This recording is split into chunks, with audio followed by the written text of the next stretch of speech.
December 10th, 2020 review. Convert 7 kilograms to grams. All right, we know how to do this. 7 kilograms is our starting point. We're going to have 7. You might see kilograms as kg. We can put that over 1. All right, we're converting to grams. Grams. No, not Instagram, but measurement grams. And we're trying to get rid of kilograms.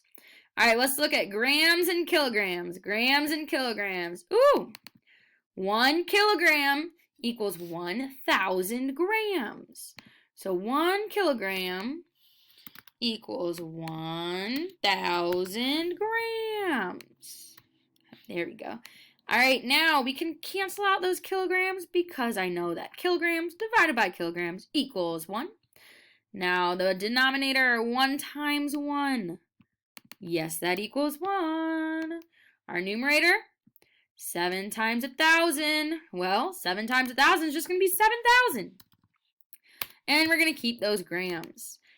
7,000 divided by 1 is 7,000. Keep the grams.